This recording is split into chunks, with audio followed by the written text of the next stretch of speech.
Selamat sore para pemirsa, saya Tuan Mesin, yang Anda mengikuti Warta Berita PTS tanggal 25 Oktober. Kembali ada satu taifun yang terbentuk pada pagi ini, Kongray akan bertiup ke arah barat laut dan barat. Setelah berbelok ke utara, ia akan memasuki perairan Pulau Lucio. Meskipun kemungkinan berdampak langsung pada Taiwan rendah, namun tidak memungkiri jika usai berbelok dari utara, maka akan mendekati Taiwan. Dengan membawa hujan lebat, taifun Trami yang menghantam Filipina kemarin telah memasuki Laut Tiongkok Selatan dan bertiup menuju Vietnam. Setelah diterpa angin kencang semalam suntuk, pohon di sepanjang Yangtze Boulevard Yang Minsan tumbang dan berserakan. 4 SD dan SMP tergenang banjir dan sekolah diliburkan 1 hari tanggal 25. Sementara itu, Chinese Culture University menerapkan metode kelas virtual jarak jauh. Angin dan hujan di lokasi wisata terkenal Qintienkang pada pagi hari masih cukup kencang. Banyak wisman berlindung di bawah lorong pusat layanan informasi untuk menghindari hujan.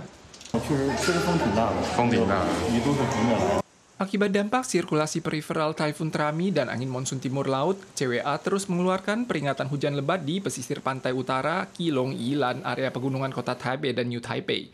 Hujan skala besar juga turun di wilayah timur. Akumulasi curah hujan di Qintienkang Yang Minsan dalam 3 hari terakhir telah menembus 1000 mm. Sedangkan di desa Nan'au, Kabupaten Yilan juga melampaui 800 mm. Taifun ke-21 tahun ini yang dinamakan Kongray telah terbentuk pada pagi ini. Taifun bergerak ke arah barat-barat laut dan berpeluang beralih ke utara mendekati Taiwan pada minggu depan. Pada saat itu, angin monsun timur laut akan kembali menguat dan membawa hujan lebat. 它的外围环流也是东北风，所以说有可能让那个北部啊、东北部、东部这边的降雨的状况会持续，而且会持续比较长的这个时间，雨量可能也会稍微大一点点。 Cuaca akhir pekan akan diselimuti hujan petir berkala pada sore hari. Suhu di setiap wilayah berpeluang mencapai 30 derajat. Mulai Senin depan, gelombang angin monsun timur laut berikutnya akan bergerak ke selatan. Suhu di wilayah yang menghadap arah mata angin berpotensi turun 5 hingga 7 derajat Celcius.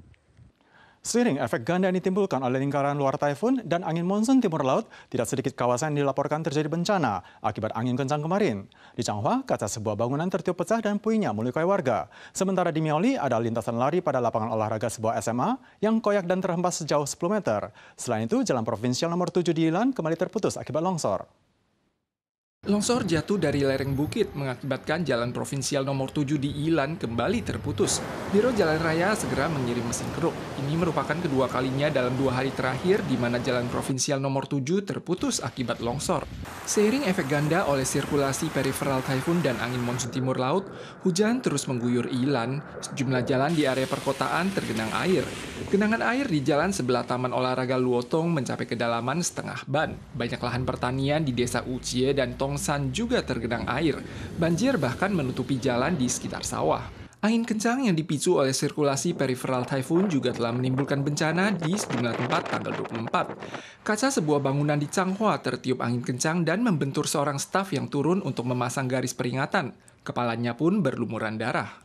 Seorang tukang pos di desa Senkang, Kabupaten Changhua dan motornya jatuh terhempas angin kencang. Kantong berisi uang sebanyak 4.000-an dolar di dalamnya ikut melayang terbawa angin. Terakhir, uang yang berhasil ditemukan hanya berjumlah 2.000 dolar Taiwan. Sebuah kabel listrik di distrik Salu, Taichung jatuh tertiup angin dan melilit 2 unit motor yang sedang lewat. Salah satu pengendara wanita yang terhempas mengalami luka parah. Sementara itu, Miaoli juga dilanda angin kencang. Deretan pohon pada Qingguo Road, kota Miaoli, tumbang. Ada pintu kaca yang tertiup angin dan pecah. Lintasan lari pada lapangan olahraga sebuah SMA koyak dan terhempas jauh 10 meter. Kemarin malam, badai tropis kuat Trami mendarat di bagian timur laut Pulau Luzon, Filipina. Angin kencang berlevel 10 membawa hujan lebat dan menyebabkan kerusakan parah di beberapa provinsi di pesisir Luzon yang berbatasan dengan Samudra Pasifik. Hingga saat ini setidaknya 26 orang meninggal dan lebih dari 160.000 orang yang mengungsi. Hujan deras mengguyur jalanan. Angin kencang yang bertiup turut menumbangkan pepohonan di jalanan. Badai tropis parah Trami melanda seluruh Pulau Luzon pada tanggal 24 malam. Ada beberapa daerah yang terendam air hingga setinggi 1 lantai. Penduduk pun terpaksa mengungsi. Bencana paling parah terjadi di bagian tenggara Luzon yang menewaskan sedikitnya 14 orang. Selain hujan deras, Trami juga membawa angin kencang berlevel 10 dengan tiupan angin maksimum mencapai level 13.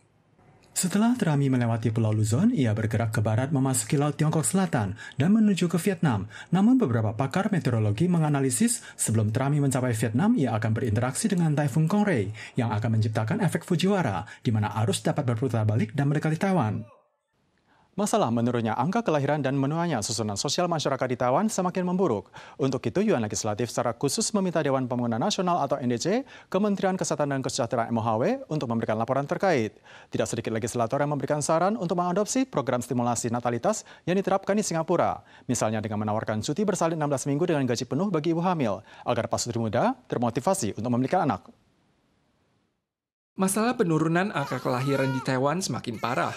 Menurut perkiraan skala natalitas global yang dirilis Badan Intelijen Pusat Amerika bulan Mei tahun ini, Taiwan memiliki tingkat kesuburan terendah di antara 227 negara.